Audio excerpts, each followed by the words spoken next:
Lindsay, now on Bounce. We're back, as promised, with Michael Hanson, a certified antique appraiser. He's also on the board at the Spencer Doll and Toy Museum, and they're hosting an antiques appraisal fair, roadshow style, tomorrow and Saturday. More information on that in just a few minutes. Now, you don't want to miss the event. Michael, what are some ways people can tell if an item is an antique?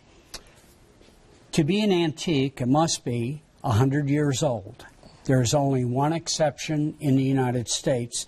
That's classic cars are called antiques at 25 years. Okay.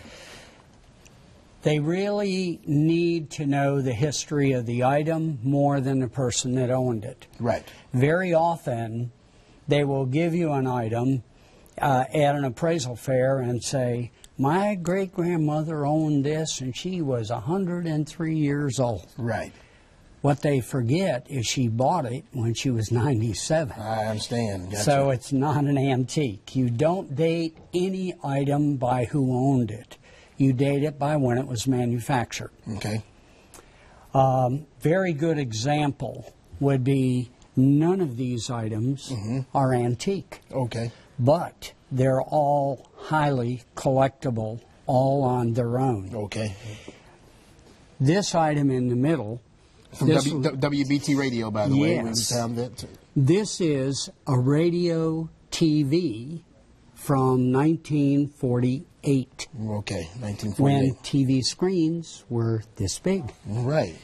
2-inch, 3-inch diagonal measurement. Where's the TV screen? Where would they look? It's right where the paper is. Okay. Somebody has put an old screensaver which would come on when TV wasn't broadcasting, just to show where the screen would have been, right here. Okay. All right. But it probably does not function anymore. Right. And it would be very hard to find parts for it. But even with that, its value is between $200 and $300. Oh, okay. People love the old TV sets, right, whether they work or not. All right. This is a very early radio.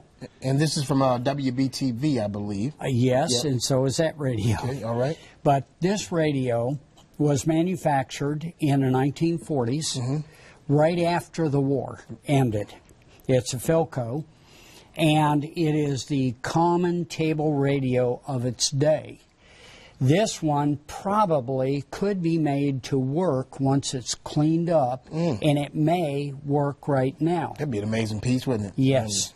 It works much better on AM than FM, but FM stations were very minuscule in that day. Back then, yes. Okay. All right. Now, the radio here... Okay. All this is from WBT. All of this is WBTV. Okay. This item is from the late 50s, early 60s, and it's more of a designer radio that you would have on your bedstand. Okay.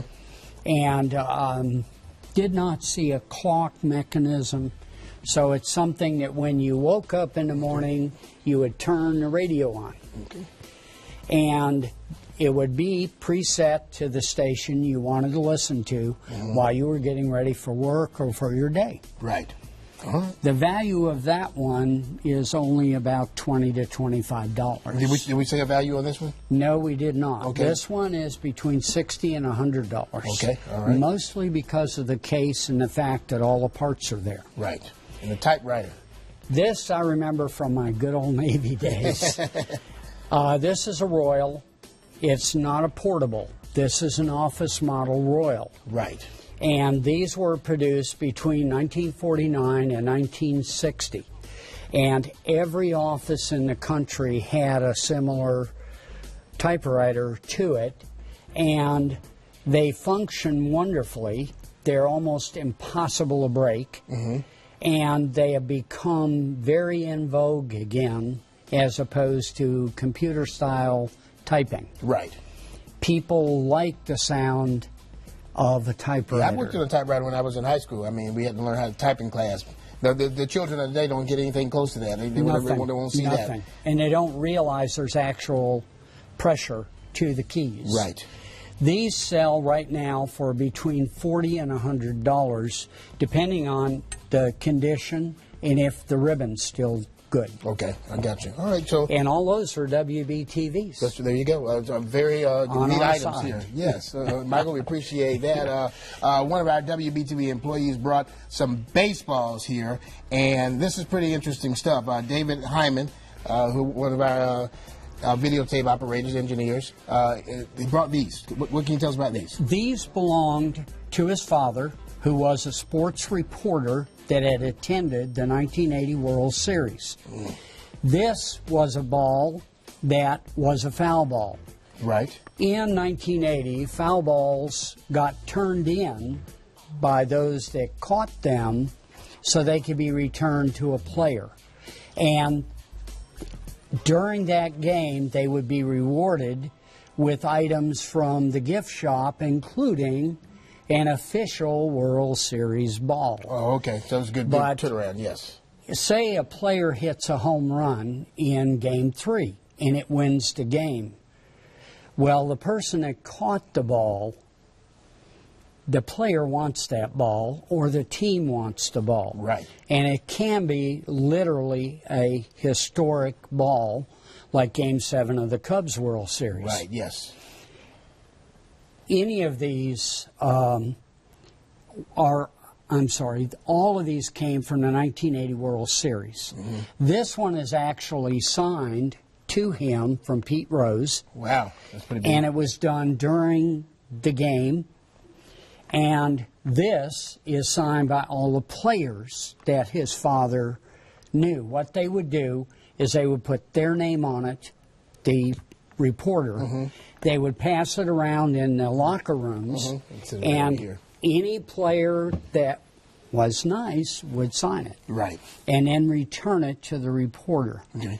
Now, these were all given back to the father, and the father passed them to his son. Okay. And how do you authenticate, like, the names, there the signatures? Are a number of authenticators in the Charlotte area that can actually authenticate real signatures, and they will literally give you an appropriate paper stating that all the signatures truly match that era and the player from the way he signed that year. Right. And you have to pay them to do this, but these would be well worth paying an authenticator, a sports authenticator, to do that. Okay, all right, good stuff. Good stuff here. Some supplied by WBTV. So this was the WBTV These are segment. wonderful. And this TV. Okay, that's neat. Huh? That's yeah. All right. All right. Well, we got some more coming up. You're sticking around for the remainder of the show. Let me give you the information again for the appraisal fair. The Antiques Appraisal Fair is tomorrow and Saturday at the Spencer Doll and Toy Museum. It's located at 108 4th Street in Spencer from 10 a.m. until 4 p.m. The cost is $5 per item, and you can bring at least 2 items. So the most you can spend is $10. For more information, log on to WBTV.com, look in the web extra section right there on the home page. We're going to take a quick break, Michael, and then we're going to be right back. Stay with us. Thank you.